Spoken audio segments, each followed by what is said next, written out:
ओम नमो भगवते वासुदेवाय नमः। राधे राधे। अर्जुन ने कहा, हे पुरुषोत्तम, ब्रह्म क्या है, अध्यात्म किसको कहते हैं और अधिभूत क्या है और अधिदेव किसको कहा जाता है, और मरने के समय शिथिर वाले लोग तुमको कैसे जान जाते हैं। तो श्री कृष्ण भगवान बोले, जो अविनाशी और श्रेष्ठ है वही ब्रह्म है। उस ब्रह्म का प्रत्येक शरीर में बसना अध्यात्म कहा जाता है। प्राणियों में उत्पन्न त्याग जिससे अधिक अस्तित्व में अभिव्यक्त हो वह कर्म कहलाता है। जो देह आदि नाशवान वस्तु हैं वही अधिभूत कहलाती हैं। विश्व स्वरूप जो विराट पुरुष है वही आदिदेव है। और हे पुरुषों में श्रेष्ठ, इस देह में मैं ही अधियज्ञ हूँ। अंत काल में जो मेरा ध्यान करता हुआ इस शरीर को त्याग देता है, निसंदेह वे मुझे ही प्राप्त कर लेता है।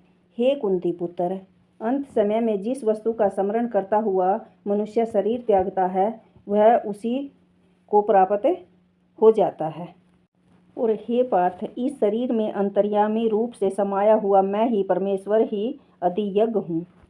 हे पार्थ, इसी कारण से तू सदा मुझ में ही मन लगाकर मेरा ही स्मरण करते हुए युद्ध करो, निसंदेह तुम मुझ में ही मिल जाओगे। हे पार्थ, अभ्यास रूप योग से युक्त दूसरी ओर न जाने वाले मन से सदा चिंतन करता हुआ पुरुष परम और दिव्य पद को प्राप्त कर ही लेता है।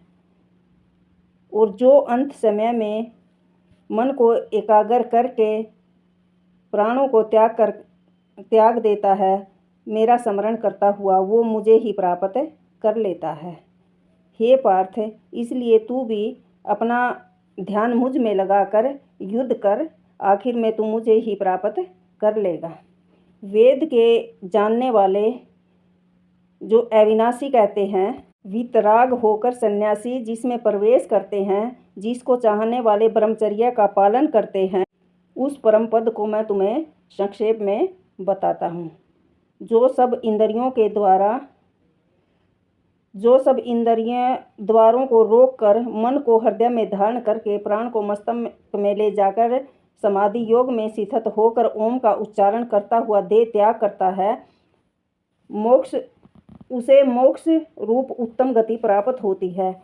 हे पार्थ, जो मुझ में ही मन लगाकर नित्य प्रति मेरा स्मरण करता है, मेरा भजन करता है, और वो सदा भजन करने वाले योगियों को तो मैं दुर्लभ रीति से प्राप्त हो ही जाता हूँ। मुझको प्राप्त होने में परम सिद्धि को प्राप्त करने वाले महात्मा गण फिर यह जन्म नहीं धारण करते, जो नाशवान और दुख का घर है।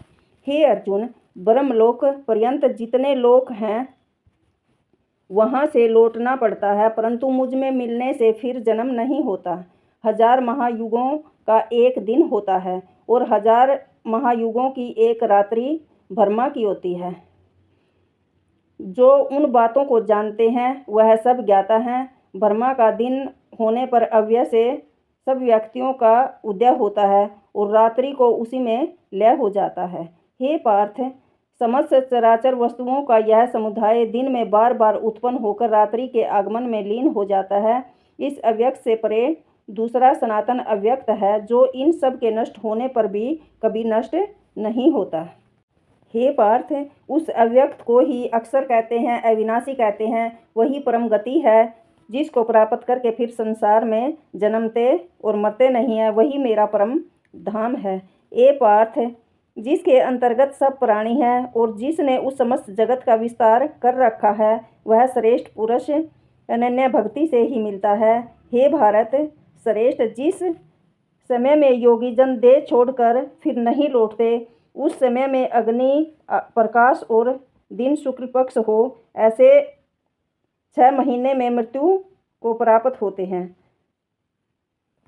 जो कृष्ण पक्ष में देह त्यागते हैं वो संसार में नित्य लौट कर आते हैं, और जो शुक्ल पक्ष में देह त्यागते हैं वो संसार में दोबारा नहीं आते। एक आने का रास्ता है कृष्ण पक्ष में देह त्यागता है जो, और एक न आने का फिर न लौटने का जो शुक्ल पक्ष में देह त्यागता है। ये पार्थ, योगी इन दोनों गतियों को जानता है, इसी से मोह में नहीं पड़ता। इसलिए हे अर्जुन, तू सदा योग युक्त हो। वेद यज्ञ तप और दान से जो जो पुण्य बताए हैं, योगी उन सबसे अधिक ऐश्वर्य प्राप्त कर लेता है और सर्वोत्तम आदि स्थान भी प्राप्त कर लेता है। ओम नमो भगवते वासुदेवाय नमः। राधे राधे।